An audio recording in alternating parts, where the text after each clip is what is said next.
नमस्कार दोस्तों। आज की कहानी है संसार के ऊपर। संसार क्या है इसके ऊपर। एक युवक गुरु जी के पास पहुंचा और पूछा, गुरु जी ये संसार क्या है, आप मुझे बताएं। गुरु जी ने कहा, तो एक काम कर, गांव में एक मकान है, ये नंबर है उसका, तो वहाँ पे जा और भीख मांग के ला, फिर मैं तेरे को बताता हूँ संसार क्या है। युवक खुशी से फूला न समाया, बोला आज तो गुरु जी मेहरबान हो गए, संसार क्या है बताने के लिए तैयार हो गए हैं, सिर्फ इस बात के ऊपर कि मैं जाऊं और भिक्षा मांग के लाऊं। भागा वो, भागते भागते पहुंचा उस मकान के अंदर, दरवाज़ा खटखटाया। एक सुंदर सी नवयुवती बाहर निकली, दरवाज़ा खोला उसने। युवक ने जब युवती को देखा तो देखते ही रह गया। उसका मन मोह में अटक गया और वो भूल गया कि वो भीख मांगने आया है, भिक्षा लेने आया है। युवती को तक देखते देखते उसके मन में विचार आया विवाह का, और उसने उसी वक्त उस युवती से विवाह का प्रस्ताव रख दिया। युवती बोली, पिताजी तो अभी घर पे है नहीं, आप अंदर आओ, थोड़ा विश्राम करो,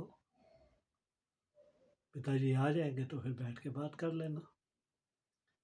चूंकि युवक ब्राह्मण परिवार से था और उन दिनों में प्रथा थी कि ब्राह्मण अगर विवाह के लिए आग्रह करता है तो कोई उसको मना नहीं करता था।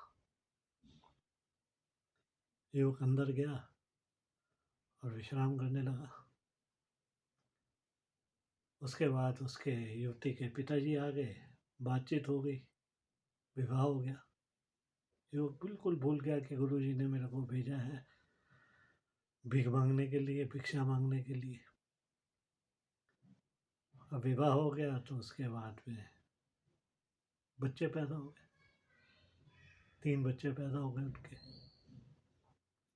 संसार का चक्र चलना शुरू हो गया। इतने में उस गांव में एक नदी थी, उसमें बाढ़ आ गई। अब बाढ़ आ गई तो सारे गांव डूब गया।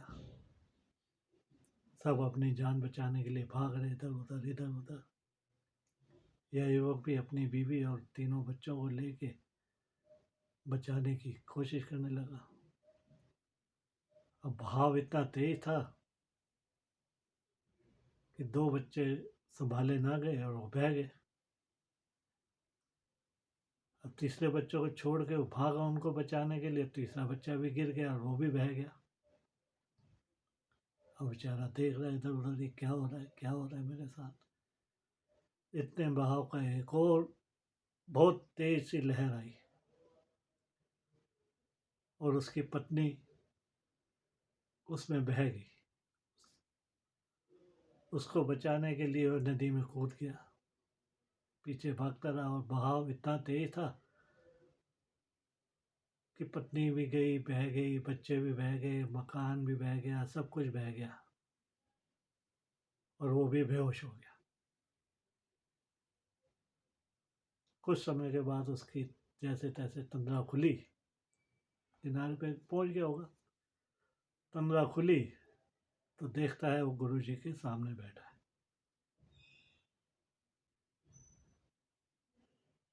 उसको झटका लगा, ये क्या हुआ। गुरु जी ने पूछा, क्यों बच्चे, देख लिए संसार, ये होता है संसार।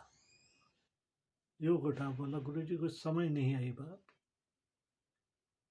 मैं तो भिक्षा मांगने गया था, मेरी बीवी बच्चे सारे भाग गए, नदी में बह गए, मेरा विवाह हो गया था, ऐसे ऐसे वो कहानी सुनाने लगा अपनी। गुरु जी बोले, बेटा ऐसा कुछ भी नहीं हुआ था। यहीं बैठा था, तेरी झपकी लगी और तूने सपने में सब चीज़ें देखी। ये संसार एक तरह का सपना ही है। हम सपने में सब कुछ देख लेते हैं जो हम देखना चाहते हैं, और संसार यही है। हम सब संसार में नहीं है, सपने में जी रहे हैं। जब हमारी आँख खुलेगी हमें पता भी नहीं चलेगा कि क्या था, कैसे था।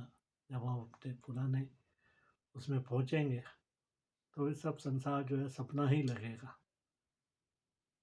दोपहर का टाइम था, नींद आ गई, झपकी लग गई, उसको सपने में उसने सब कुछ देख लिया। यही संसार है। जय सिया राम।